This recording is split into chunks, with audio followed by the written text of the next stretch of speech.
Hello and welcome to Tuesday Night's Loose Links. On your panel this evening is Claire Browning-May, Sam J. Hipwell, Kaylee Packwood, and Nicholas James.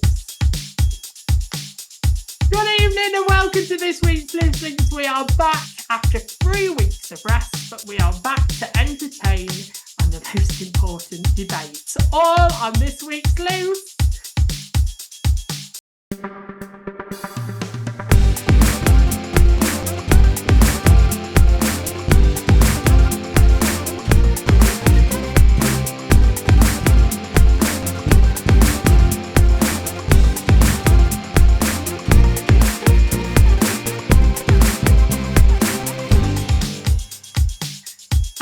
Thank you for joining us on this week's Loose Links. It's nice to have you back, you lovely lot. Talking this week, we talk about that alarm that happened to all our phones on Wednesday, but was it inclusive to every single person?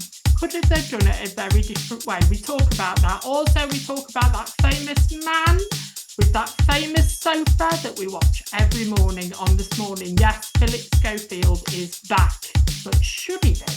And we finish on Botox, believe me, I need it, Botox and tanning injections, and should they be funded by the NHS? All that on tonight's Loose. Good evening, panel! Good evening. Hi, how are you all doing? Kaylee, your first show. How are you feeling? Nervous but excited. You'll be fine, you'll be fine.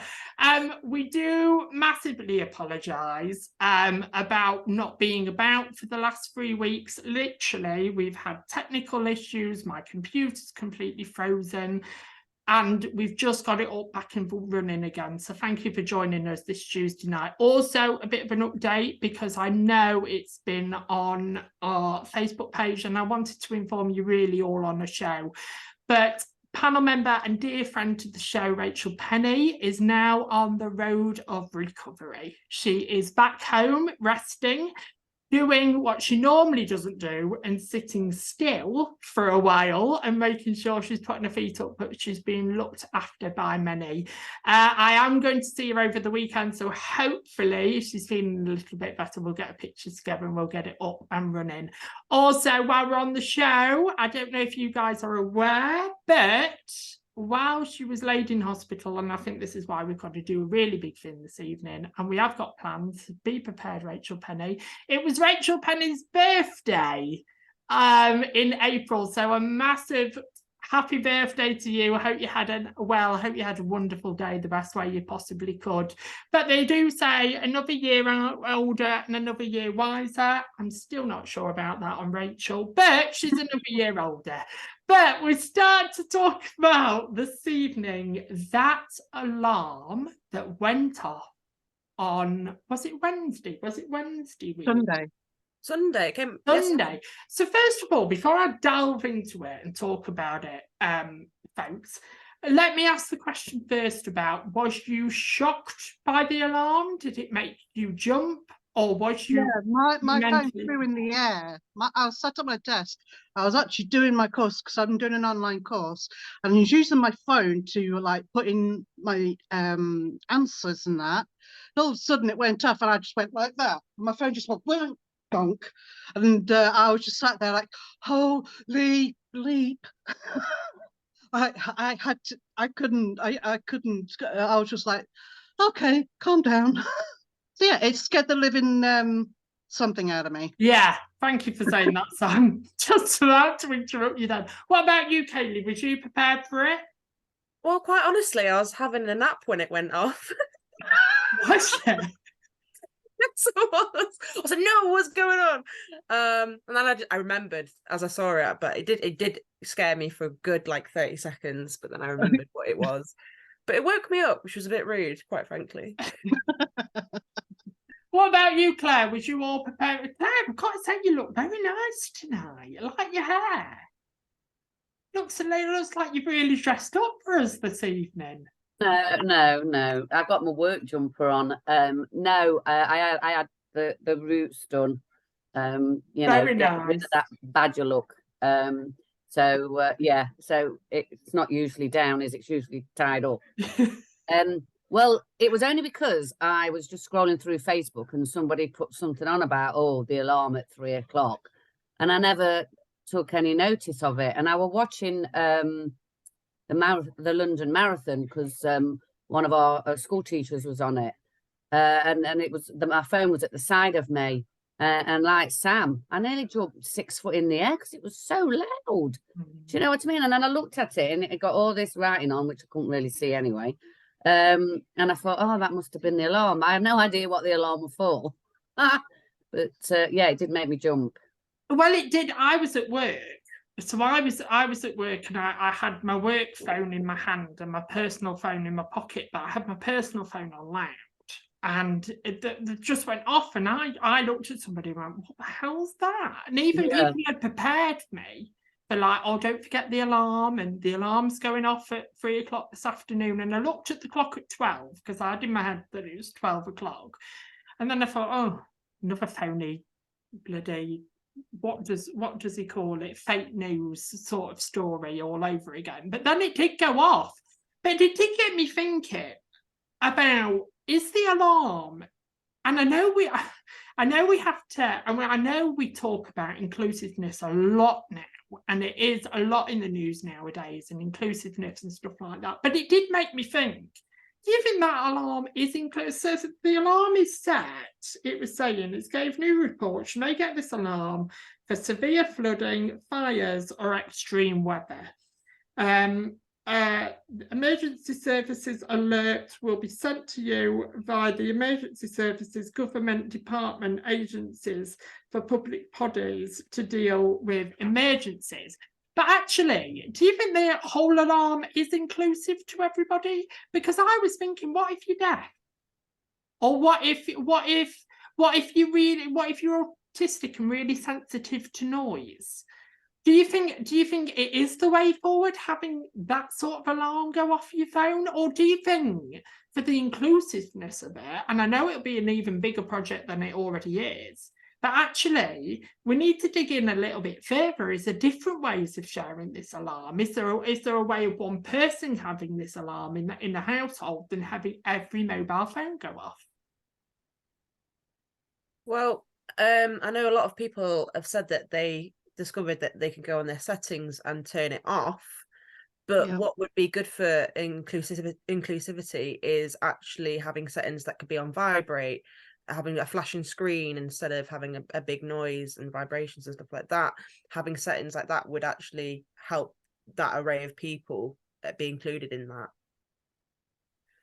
Because when we think about policies and procedures, I not my company that I work for now, let me tell you that, but I did work for a company that had a policy. I can't even believe I'm saying this, but I had a policy and procedure for an alien invasion.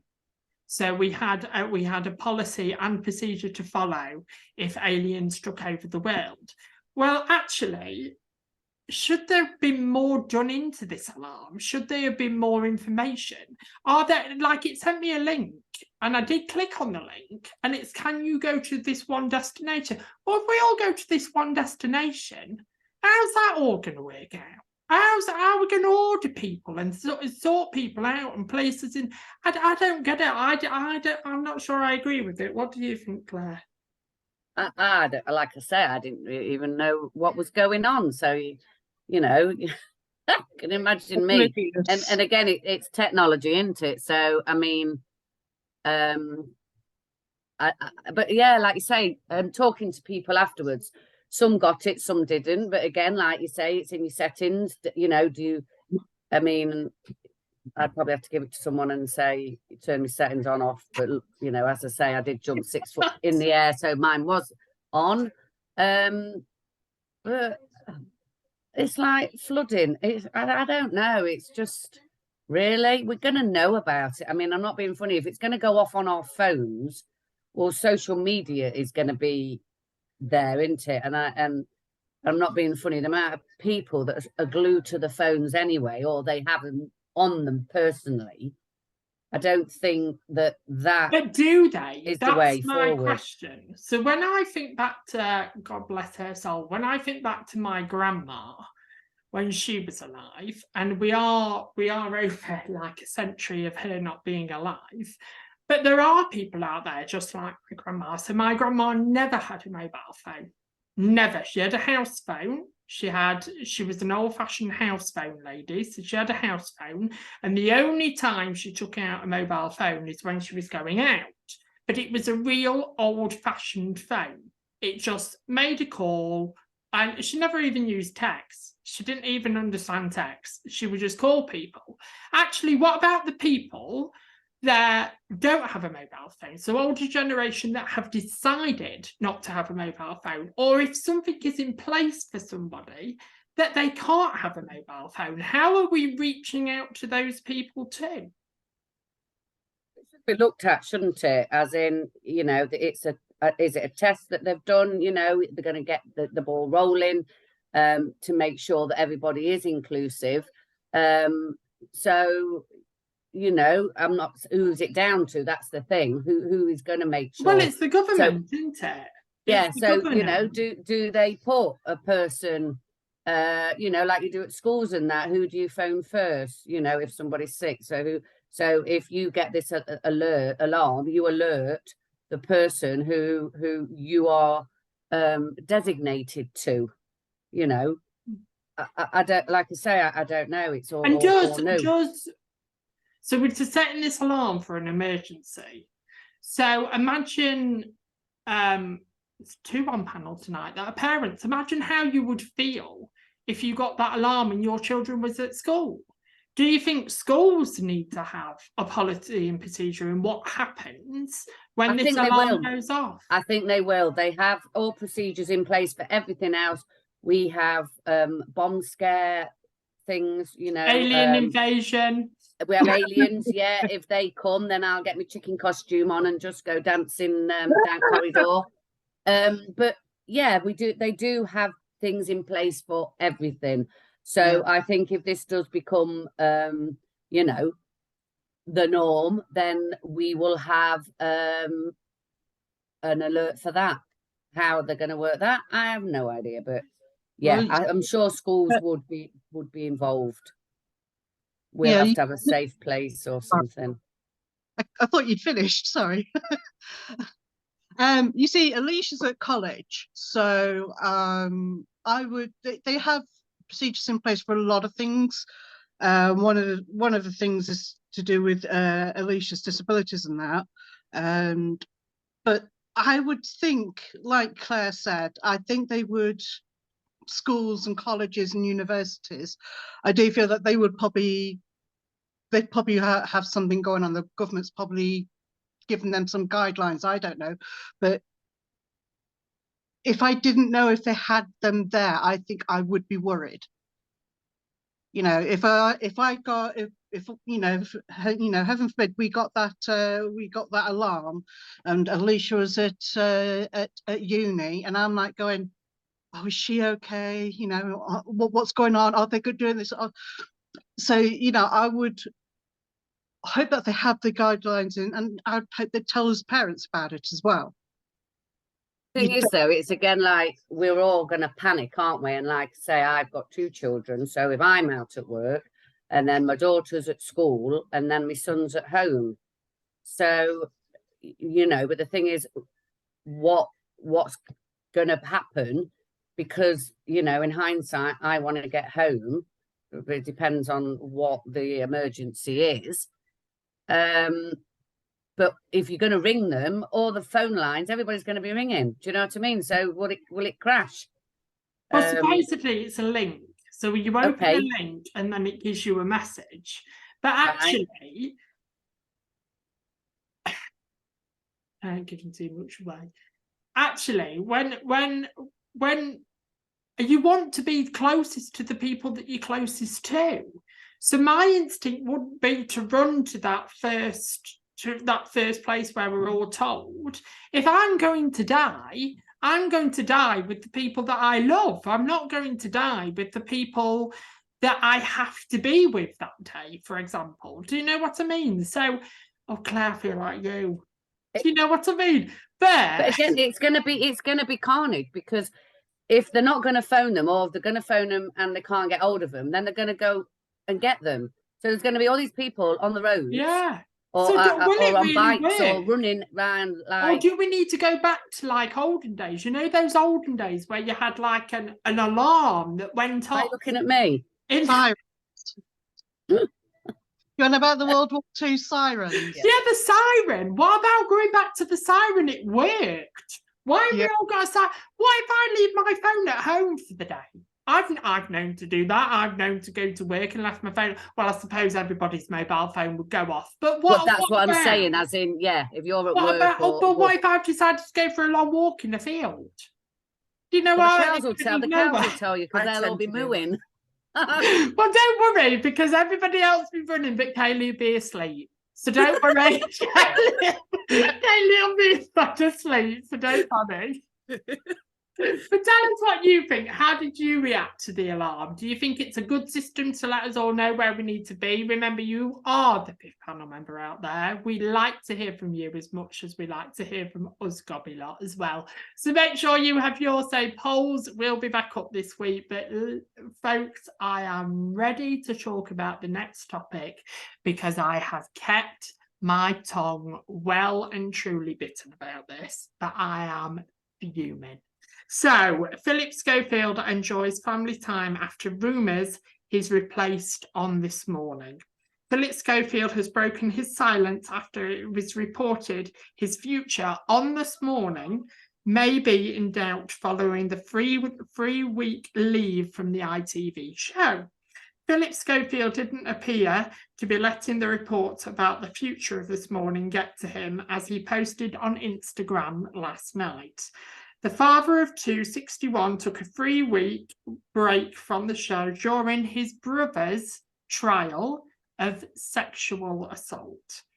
And it's since been rumoured the ITV are considering reshuffling the presenters.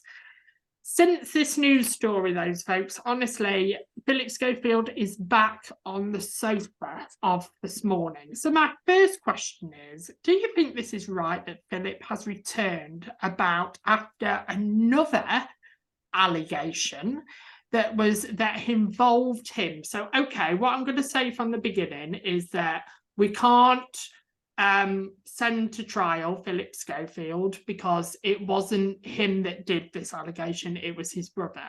But what has been reported in news and press, that Philip Schofield knew everything about this incident that his brother had done. And it's also been reported that Philip Schofield told him to remain silent and not speak to anybody about this, neither report it to the police. Now, this is an icon on TV. Do you think he should still be on This Morning? No, I don't. Go on, Kaylee. If he knew about what was going on and he did say to keep silent, then you are just as guilty as that party, in my opinion, because this is a serious thing, and especially being in the limelight as well. If this is the truth and ITV are aware of this, then really they're being guilty as well, because you know these things, you can't let them slide, and it's not right. And if ITV knew about this and this is indeed the fact, then I don't think he should be back on, because people need to be protected. And if you're going to be an icon on the TV, you've got to have like the correct morals about you, whether they are brother or not. You know, it's not right, in my opinion. Yeah, I agree with you, Kaylee. I just think, you know, he could just take 3 weeks off. You know, I'm glad he can afford to just take 3 weeks off, you know, and then he just swans back in as though like nothing's happened. And I don't think it's fair, because again, it is all about his status and that. And you know, what about the as normal people. You know, if that had happened to us, you know, we couldn't take 3 weeks off work and then go back to our jobs. Could we? Would we? You know what I mean? And then and it's, well, if you do read a lot of the statuses anyway, a lot of people don't like Holly and Philip anyway. You know, they just think that now we need fresh faces on there, and they like the Josie and Alison and the others that's been doing it. So, you know, why they're going to have him back after all of this when he's probably the most expensive one there anyway. But it's not the first time. It's no, not, exactly. The reason Well, I'm really cross about it, and I really looked up to Philip for a lot of years. I was one of my favourite presenters on telly. But as you just said, Claire, us normal people, and I know we talk about that a lot because we don't, like, even Alison Hammond has said on This Morning, this isn't a normal job. Do you know what I mean? They even say we're very lucky and privileged to be in this position. But this is 2 cases now that we're talking about children. So this is what I'm getting really hacked off about, because actually, who's now safeguarding anybody that sits on that sofa with Philip Schofield? And the thing that I'm cross about is that I was very proud to see on TV that a man at his age was coming out to be gay. But then it comes out that the 16-year-old runner that's been on the show for years and years and years, he's had a secret relationship with.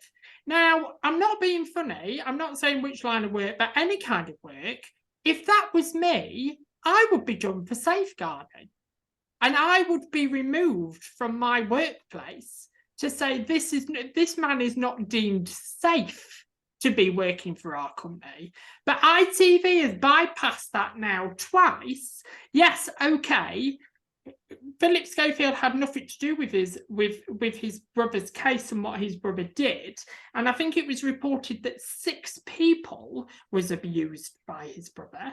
So we're not just talking about one person. And supposedly Philip knew every single case of that and defended his brother.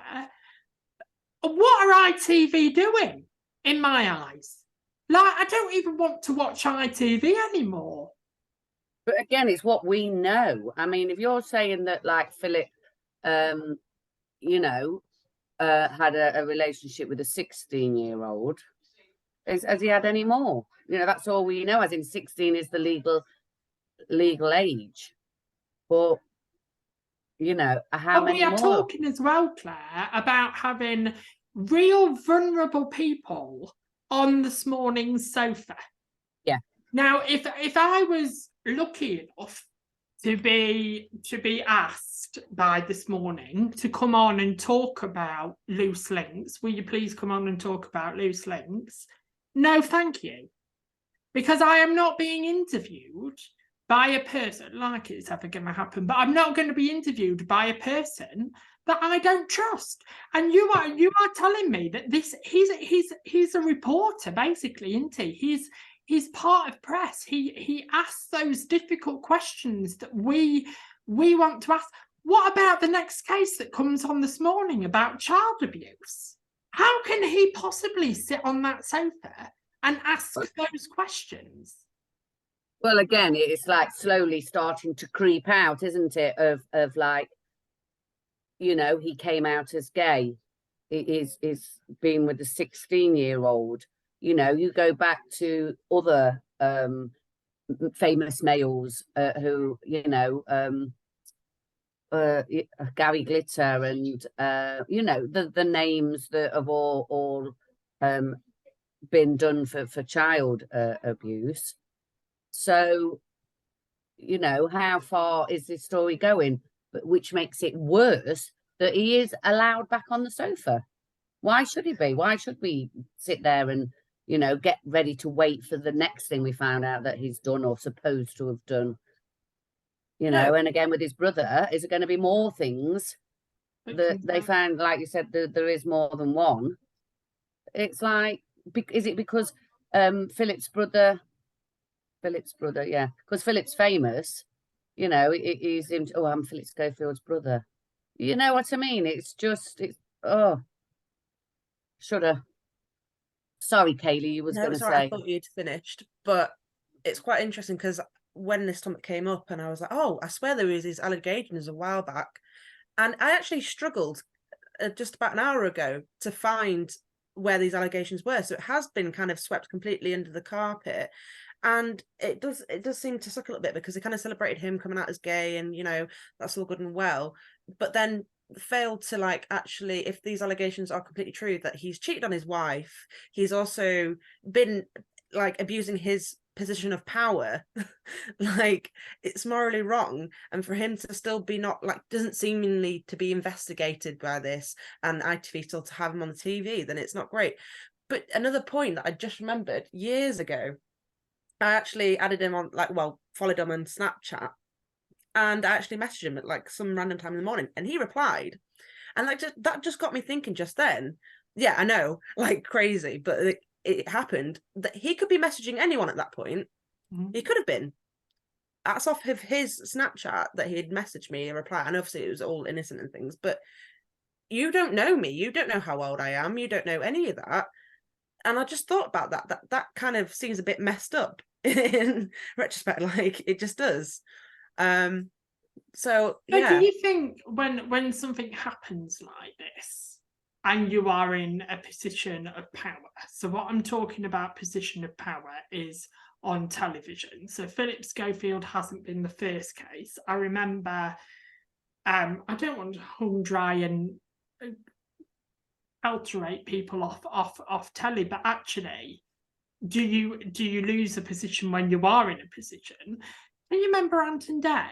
Can you remember Ant drink driving and causing an accident, and then 2 months later he was back on screen again? And I just think, should there be in that contract, if you break any laws or if you are accused of anything, you are not on. And what I don't get is, what I don't understand, say I'm right on my high horse now, I'm getting started, but what I don't understand is as well, is that and I'm not a fan of her, before I even say anything, but we let Katie Hopkins come on the TV and view what she wants to view. Piers Morgan come on the TV and view what he wants to view, and they're hung, dry and quartered for what they say and how they speak and what they talk about people. But actually, other people, because I have put in as a question, do you think he's protected because he's a respectable and popular presenter? And actually, they're not thinking about what he's done, but they're thinking about how many viewers we're going to lose if we remove this man from the screen. Oh yeah, because it's the same like you've just said. Ant, you know, he did what he did, and they've been famous since they were on Byker Grove. So, you know, you split up a couple like that, and I'm sure Dec would have gone on to have done one. Been successful on his own, because he's done nothing wrong. He has done anything wrong. But for some reason, Ant's allowed to carry on. And I think exactly the same is going to happen to Philip, because he's a respectable, or supposedly respectable, but it depends on, you know, if he's done anything. But what more does he need to do, Claire? Does he need to physically murder somebody? I'm not on TV. I don't, you know, I don't pay his wages and I don't make the rules. But exactly, what does he have to do? Like you said, if that was you at your job, if that was me at my job, I mean, say I worked at a secondary school, you know, and I went out with a 16-year-old. No way. What would be put in place straight away when that's found out? Safeguarding. Safeguarding, yes. So what I don't understand is, does safeguarding not exist in the TV world? Is it one rule for us and one rule for them? Is safeguarding not there? Because Kaylee, let me come to you, is what I'm trying to say is that this morning is about being a news reporter is about asking those questions that everybody wants to ask and nobody's answered yet. But it's also about vulnerable people coming on telly, talking about their story and what they've gone through, and they're potentially talking to somebody that's done the same thing near enough, 16-year-old brother, and like it's all child related, and that just horrifies me. Yeah, it horrifies me as well. But what you were saying a minute ago, there's been so many people, obviously now there's like this big cancel culture, and obviously when a lot of people have come out about, you know, these presenters being paedophiles and stuff like that, but then there's been people that have been found not guilty at all, but they've like been, you know, denied their work, their jobs, their personal lives have been invaded. But what's happened to Philip Schofield in these allegations against him? Like nothing seems to have happened to him. And how is that fair? And how is that right? And then even if you're like, even if they had to do some investigations behind closed doors or whatever, but like you should still be then cautious. Surely you should be then safeguarding. You're right. You should be safeguarding the people that you have on your show that have been through these things themselves. But even if they haven't, you know, if there's any allegation, you're gonna investigate all these other people, so much so that their life is turned upside down, but then you won't do it to him. Surely that is showing that there is favoritism there, and or they're trying to save their show, or I don't know. But let's ask the opinion this evening then. So we've got three. So remember, this is 4 people's opinion. You can completely disagree with us out there completely. But Kaylee, Philip Schofield's career is in your hands, and you find the paperwork, and the paperwork's put on your desk about his brother. You've already covered him up with this 16-year-old, and then paperwork's put in front of you to say that he's been involved in an allegation of sexual with children. Would you still have him on this morning? Absolutely not. What about you, Claire? What about you, Sam? This is what makes me think. So, because he's now back on screens like nothing's happened, hello, Mr. Happy's Philip Schofield all over again. Actually, nothing has been solved. So what people can say to me out there is, Nick, these are just allegations. These are just allegations that Philip's been involved. These are just allegations that something's happened. Do you believe, though, folks, actually, Philip Schofield now needs to make a statement to the public and explain himself and his side to what has happened? Because it's almost like he's brushed it all under the carpet. I'm not going to talk about it. And all these allegations about him, because if I had allegations about me, I would want to confront them. I think he should have had this. He should have done a statement before he was allowed back on to this morning. Like you said, he's breezed back. He's had a 3-week jolly, you know, and probably got paid for it. And now he's back on the screens, on the sofa. No, it's not right at all. It's just not right. Do you think he should have made a public statement, though, Sam? Do you think actually, okay, he wasn't the culprit, but if he had something to do with it, just to shut the allegations down? I think he should have done before he went back on the sofa, because, you know, he needs to have, if he wants to go and do it, if he's, you know, these allegations are not true and he wants to put that out there and say, no, these are not true, this is what happened, and clear the air before going back on the sofa. But it seems to be that he's not done anything like that, so it makes you wonder how involved he is, because he's not done that. He's not addressed these allegations. He's not done anything like that, so it makes you wonder how involved he was with his brother's shenanigans and whatever else. So yeah, he, you know, if he is as innocent as he wants to make himself out to be, he should have, you know, addressed these allegations. Do you know who I feel sorry for the most? His mum. Yeah. His mum, yeah. Because I just think she found out that her son was gay. Then she finds out that he's potentially had this relationship with a 16-year-old. Mhm. Then she finds out a couple of years later that her other son has been sexually abusing children, and the brother might be involved.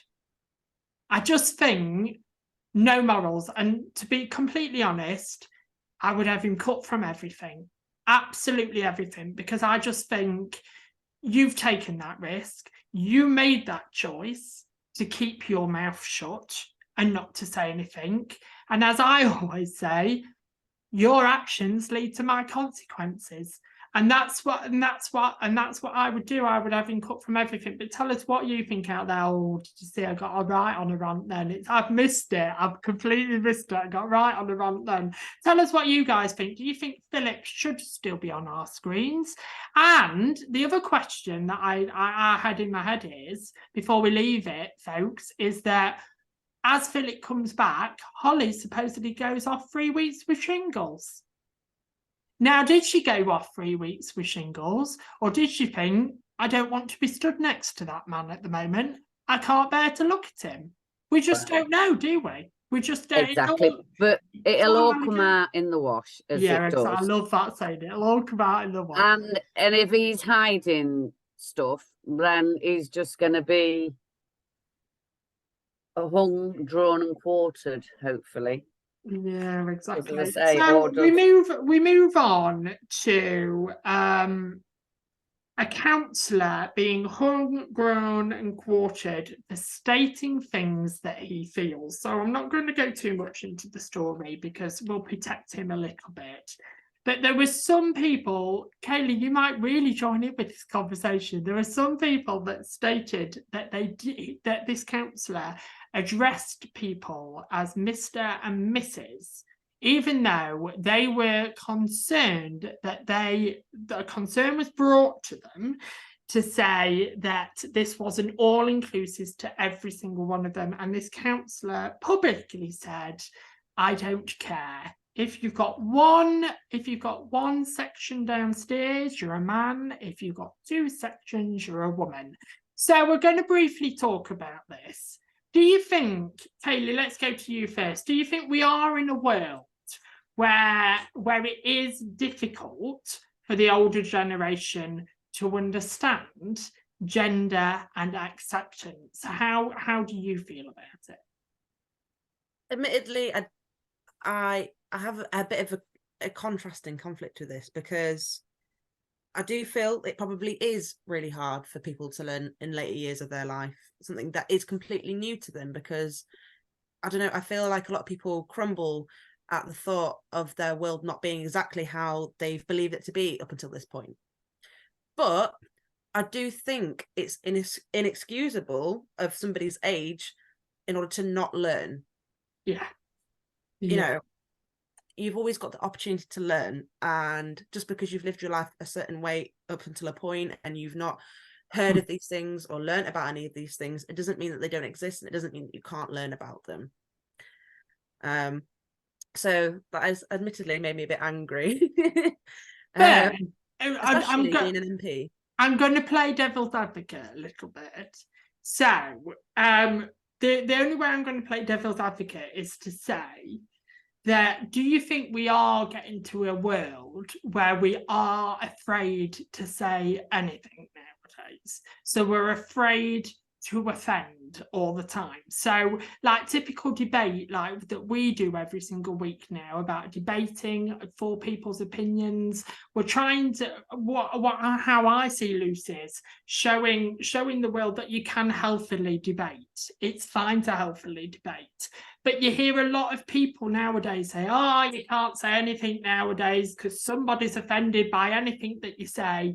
Do you think we are getting into that world where people are scared to speak out and say what they think, because of the world how it's changing nowadays? I think, yeah, it's scared, but it's also, you're scared because you want to use the right etiquette.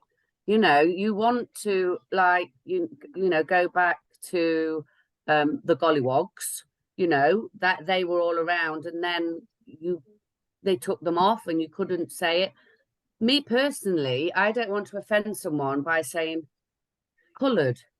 It's like it's black. Do you know what I mean? I want to get it right, but then I don't really want to. But how do we say- overpass that? How But do that's what we?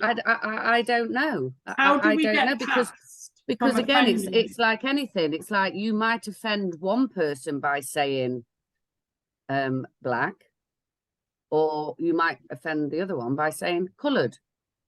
You know, and But that is do you think we need do you think we need to speak out more though? Do you think we do need to talk and say how we feel? Because it gives an opportunity of debate. But actually, are we in a world where we can't debate anymore? Where we can't have an opinion, where we can't say how we feel because somebody might throw us under the bus, somebody might report us, somebody might do this, that, and the other, where actually, do we just need to be that little bit kinder in this world and maybe challenge, take up challenge of, can I just ask why you've said that? Instead of running to your next boss and going, oh, so and so has said this and I'm not happy about it. This needs reporting under gender, under age, under sexuality, under religion, under.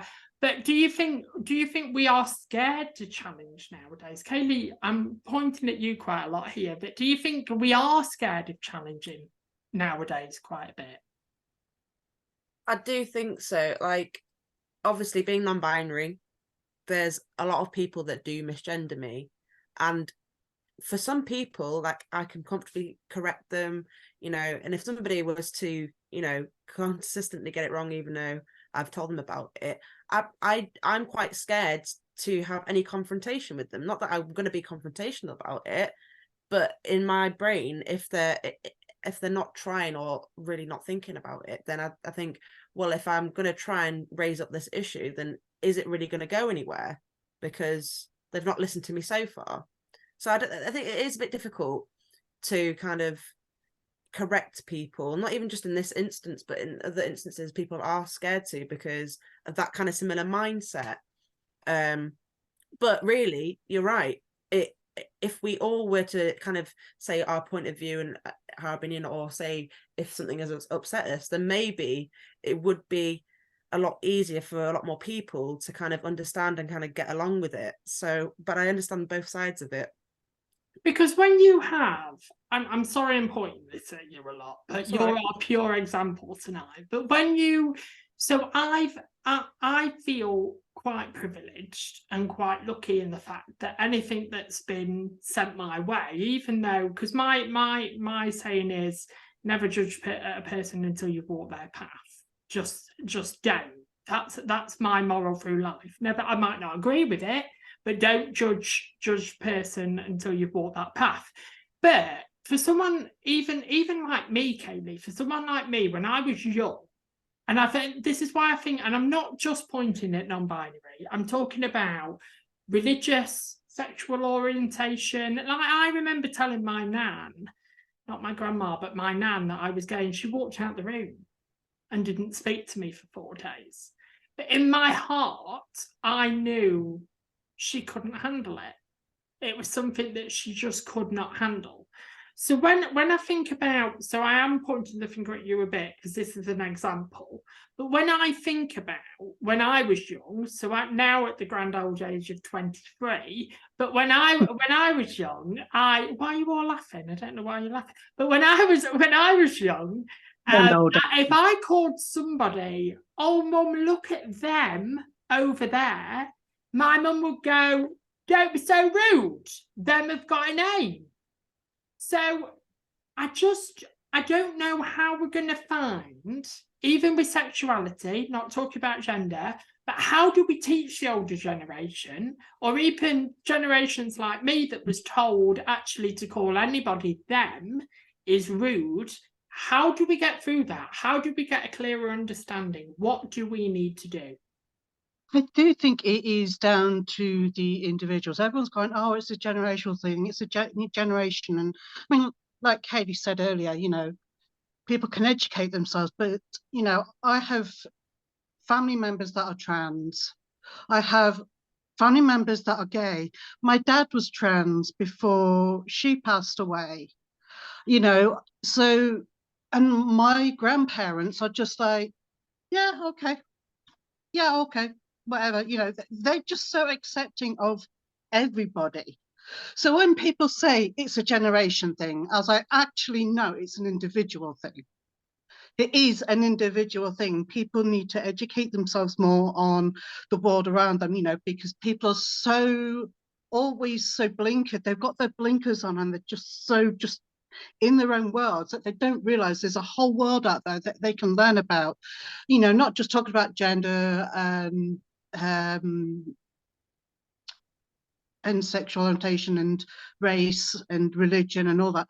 You know, people, I did an article with a link in it a while back about my religion, my beliefs, and people were in the comments, they were being really nasty about it. Yeah. Because I don't follow what they call normal, you know, normal religion. And so I was blasted for it. And I was just like, you know, it's not harming you. I'm just doing this because, you know, people need to educate themselves on the world around them, because there's so much more to this world than just black and white. It's colourful. The world is colourful. And people need to understand that. People need to educate themselves on that. And sadly, you know, due to like maybe their own beliefs or maybe due to the fact that they can't be bothered or whatever, you know, they don't. So when people say it's a generation thing, I'm like, no, it's not. It's an individual thing. Anybody agree? I agree to some extent, but I do think that a lot of our media and our education and the people around us also have a responsibility to, you know, kind of have that representation, especially in media, because then it normalizes, not that it needs to be normalized, but it does for a lot of people, normalize certain things. And like what you were saying, Claire, about not knowing what terminology to use, why is there not information out there of like what is offensive to some people and what is not offensive, what is just a general okay thing to say? Because obviously, like, our language is ever changing and things are ever becoming more problematic in one way and another way, and it's going back and forth, and it's quite difficult to know what's going on. So if we actually had proper representation and proper information out there, but then also people actually kind of sticking up for the little man, you know, instead of just letting things slide. And I know I'm guilty of it sometimes, especially with even on my own behalf, but if we all were to do that, then, you know, some people are aided in learning as well. It's not, you know, for some people, they live in their little bubble, right? And if nobody ever like infiltrates that little bubble, then they're never going to be none the wiser. And I do think with media, we've got such a massive like influence on so many people that, you know, we should be using that to educate people as well. And I don't know if it's fully doing that to that extent, you know. Go on, Claire. I know it's like you're ready to burst. No, I'm not. Like I've said before, it's etiquette. It's like you don't want to offend, and it's like when we had Josie on the show. I don't want to say him or her, but you know, do I speak to? Do you say them beforehand and ask them how they want to be spoken to? Do you know what I mean? It's like you've said before, everybody's different. So, you know, like a black person, you might not be bothered if they're called black or coloured. And again, in the non-binary situation, they might not be bothered, but then they might be. And me as a person who don't even, you know, want to offend anybody, I want to make sure that, you know, I make that person feel comfortable. But it's the understanding. And I personally don't understand a lot of the sexualities out there, because I have really, to be truthful, I've had no dealings with. But if I can be educated to it, so I can understand, you know, and I can have my opinion, but we're all human beings, aren't we? I mean, you go back to the colour of people's skin, you know, we're all the same. when we strip that skin off, and that's the same with, you know, the binary and the, you know, all the sexualities and that. I just want to get it right, but I don't know how to do that, especially if it's somebody I don't know. So generally, can I just put in, like for non-binary people, I don't know, it's quite difficult because imagine you're thinking of a scenario if you meet a complete stranger and you have absolutely no idea what they are. So if you felt comfortable to say, like, what pronouns do you use? And if they get offended by that, then obviously they're not open-minded themselves. Which is quite, honestly, the euphoria that I feel like when somebody says, what are your pronouns? I'm like, oh, thank you. Like, that's quite nice. Like, more people should ask that. And it is quite difficult. But even if you do use the wrong thing and then they correct you, you go, oh, sorry. And then just use the right thing from there. I'm not bothered if somebody gets it wrong and then I correct them and then they go, oh, sorry, and continue as they were and use the correct things afterwards. I know it's quite difficult. It is really difficult because we all just do automatically assume. Can I say though, Kaylee, you broadened my horizon, and I don't know if people watched Kaylee's show, but you put it in real simple terms. And what made me understand it that little bit more is that when you said when you were a little girl, actually you more identified as a tomboy. And you know, when you said that line, to me, that's more understanding. I get it now. Okay, yes, I sort of get, because when we were little, you would say, oh, they're a little girl, or they're a bit of a tomboy. But my sister was a tomboy. Do you know what I mean? My sister, and my sister's not girly. She still identifies as a girl, but she's not girly. But actually, we have had that education from a young age. We can't fight to say that we haven't had that education from a young age, because we have. We used to say, oh, there's an effeminate lad. He's into his feelings and stuff like that. Oh, she's a bit of a tomboy. So we started years ago by extending gender, but not really speaking about it, not really talking about it. It was just accepted who you are. Do you agree with me there, Kaylee? I agree with you to some extent. Like, so like obviously a tomboy is more of just like a more masculine girl or whatever, but that's not, I generally thought that was a whole other gender, like yeah. But I to add on to your point, because it's an excellent point, it actually broadens the whole kind of concept of what gender is. Yes. Because men can't be, you know, into their feelings, can't be effeminate or anything like that, but why not? If that's who they are. I'm the butchest man you've ever met, Kaylee. Absolutely. Absolutely. Look at Claire's face.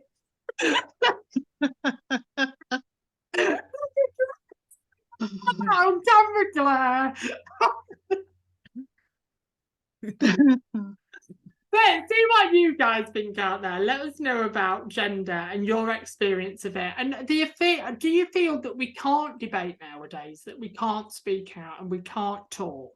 And how do we get through this? Have your say as well. So we talk about our final topic, which is quite close to our hearts. So I've gave it enough time to talk about. So the NHS at the moment are claiming you may be able, so this is the first question, you may be able to be entitled to tanning injections, Botox, and even things like that on the NHS bill. So you could have a tanning injection or a Botox on the NHS bill. The reason I looked into this is there was a comment on this morning that talked about being addicted to tanning injections, and he was fighting the NHS to say they should provide this because it's about a confidence booster, it's about being more active, it was about me being this, that and the other. So they've even talked about lip fillers, boob jobs, all of that being on the NHS. Folks, do we agree? I think if it's for medical reasons, you know, like if a woman has a double mastectomy and they feel that they want to have things put back, then yeah, you know, fair enough. And, you know, if it's for, you know, if it's for medical reasons, then, you know, I can get behind that. But if it's just purely cosmetic, it's a waste of the NHS's, you know, I don't see why the NHS should be funding for cosmetic stuff. I mean, I used to know someone who, you know, they were quite big and they lost a load of weight, and they had quite a lot of excess skin. Now, when he went to go and ask about it, This they is said, the same person that we know, is it, Sam? no, Right, okay, This is an right, ex of okay. mine. This is an ex of mine. All right, carry on. You're on about, You know who I'm talking about. you talk about that. Yeah, carry on. He said that he was offered an operation. He was offered an operation to have his stomach stapled and all of that, and he was like, "Well, no, I want to do it myself." And he did it himself. He had this excess skin and everything, and he went back and he says, "Is there any way of being able to get rid of this?" And the doctors turn around to him and says, "Well, if you'd had it, if you'd lost weight using bariatrics, then yes, we could have done it. But because you've lost weight yourself, no, we can't do it." Wow. And you can imagine, you know, you just kind of like, why should that make any difference? You know, and it's just like, so, but this is quite a few years ago. I mean, you're going back about 8 to 10 years ago when I was seeing this guy. But yeah, he wasn't happy about it, because obviously he has to do certain things, certain clothes he can't wear, these certain clothes he has to buy, and all of this. And I was just like, and then he just kind of like gave up and started piling on the pounds again. We haven't, if we're honest there, we haven't really ever tackled weight, have we, in NHS? We've never had a solution when it comes to weight. I know that we have now, for people with anorexia problems, we have now hospitals those people can go to. But I've heard horror stories there. Do you know what I mean? Horror stories about how the process is to get somebody through anorexia, talking on the basis that I was nearly anorexic myself, borderline anorexic, but I am paranoid about my weight. But Kaylee, let's go to you first, Claire. I keep pointing at you, Kaylee. Claire, tell us what you think about tanning injection and boob jobs being on the NHS. Not for I've you. never heard anything so, I'm going to say, silly in all my life. Really? But I don't feel good about myself. I'm white. I'm a bit plump. You know, I've got, as my daughter said yesterday, when I said do my makeup, she says, "You ain't got no lips." But for me to go, yeah, honestly, I should have to pencil them in. But I know, my daughter's lovely to me. But there is so many people out there. Let's just go, for instance, we'll go back to my son, okay? Can't walk unaided. And he hasn't got mental health issues, but, you know, he prefers to stay in the room. So what he likes to do is wheelchair basketball. Now, I'd love to buy him a real good basketball chair. I can't afford it. No. Do you know what I mean? And that's for his mental well-being as well. That's the, you know, yeah, because that's all he does at the moment. You know, he loves his sport of that. Getting a wheelchair for wheelchair basketball and that's going to be something that lasts. Yeah. Whereas these Botox and these injections ongoing don't last. You have to keep going with it. Whereas with folks, I am going to move the conversation slightly because we are getting out to the end of the show, and I do want to talk about it. So the junior doctor strike that has happened in the last 3 weeks now, our very own Rachel Penny, as you know, ended up going to A&E 3 or 4 times, and with her permission, she did a status on her experience with the NHS while the strikes were on. So we're talking about a woman that was having little heart attacks all the way through this experience. So Rachel put, and she's given permission for me tonight to read out the status that she put, and I just want to talk about it slightly before see if you guys agree. So this was 3 days ago. I sit here once again, wide awake in the early hours of the morning, trying to erase the thoughts that occupy my mind. 2 weeks ago today, I took myself to Lincoln County Hospital A&E department complaining of chest pains. After 9.5 hours wait and various checks, I went home. Over the weekend, I felt no better, so made another visit to A&E on Monday, which was another 9-hour wait, which you do when you feel poorly. Home once again in the early hours of Tuesday. Tuesday was not a good day. Chest pains were exasperating, so an ambulance was called and they took me in. I wasn't classed as an emergency, so I was put in a chair in A&E with everyone else, and there I sat for 39 hours. And my last blood test just before midnight on Wednesday showed an increased aneurysm that measured a heart attack. While sat in A&E in my clothes of 2 days previous and in such an unbelievable pain, I had a heart attack. I eventually got a bed at 3 a.m. Thursday morning on MEAU. Awaiting a bed on the cleared cardiac ward, my pain was revealed slightly with a GTN spray. That Saturday, I had more significant pain on the Saturday, so they placed me on the CCU cardiac care unit attached to monitors. This was the satisfied that I had felt in 10 days. Monday was my birthday, the best present I could have wished for, a stent for a severe narrowing in one of my arteries.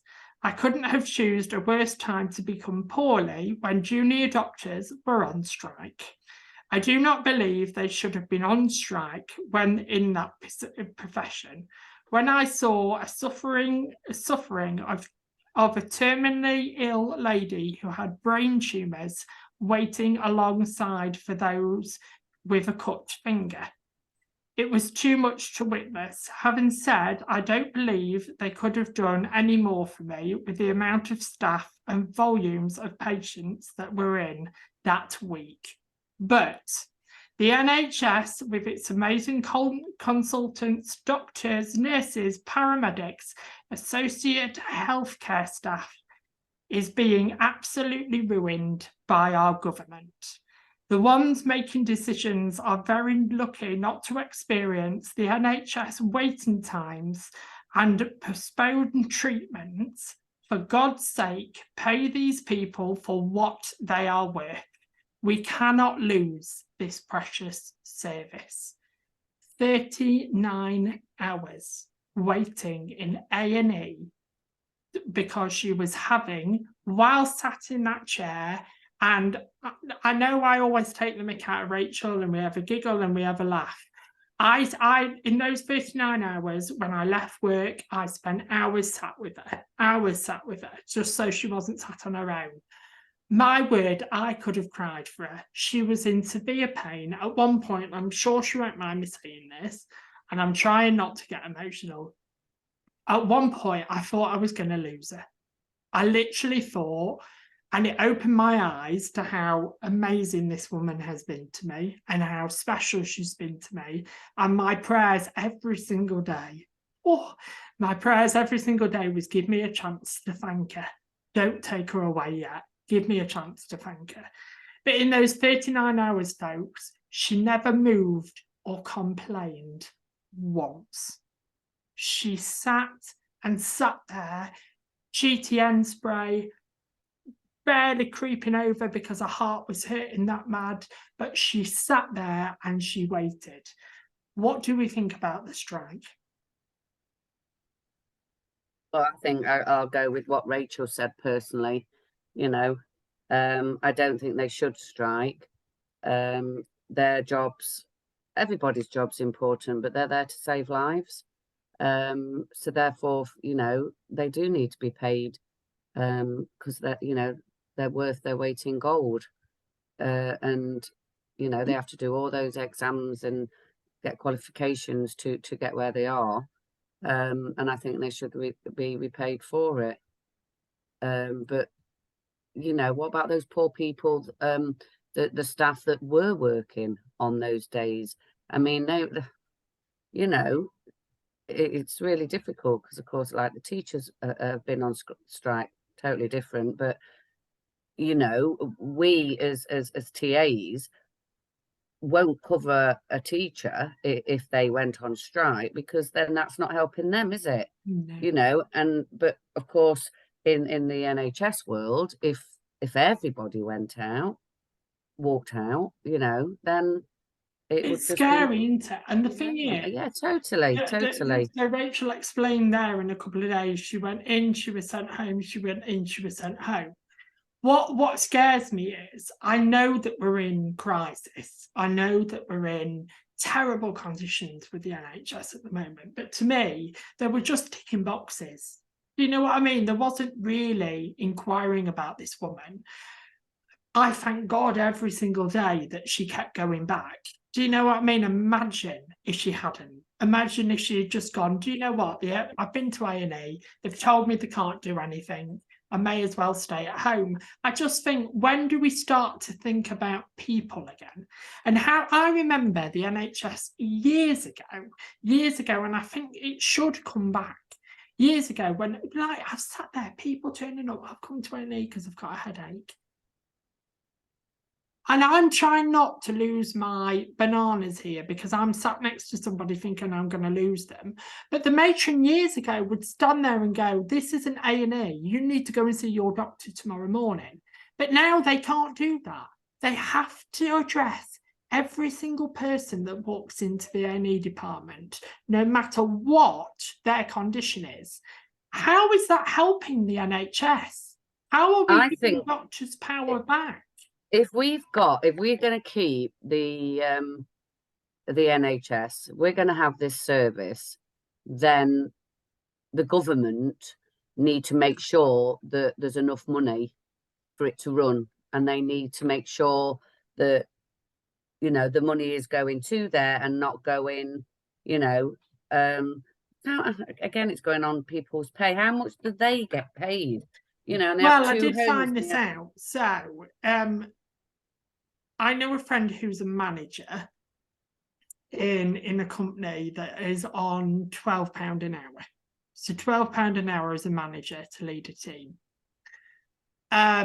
Junior doctors are on £14 an hour. How disgusting is that? £14 an hour. And these people are saving lives. And the thing is, I get that we're in crisis. I completely get that we're in crisis. But 39 hours is unacceptable in my eyes. Totally. Absolutely unacceptable in my eyes. And that's only one story you've heard. I mean, can you imagine how many that night, that weekend, that month, this year, how, you know, we add up how long people have been waiting for. And I bet you Rachel's wasn't the longest. No, I bet it wasn't. But folks, that brings us to the end of the show. But before we say goodnight and God bless, we'd like to appreciate and send a lot of love to Rachel Penny. Get on the road of recovery, and we'd love to see you back on screens very soon. You are very, very missed by the Loose family, and don't forget that. I'll be so excited when she comes back on. She is returning. She's just been told to rest for a while, but as soon as she's back up and running, she is building strength. She'll be back on our screens, and she'll be taking the mick out of me all over again. But can we thank my panel for this evening joining me?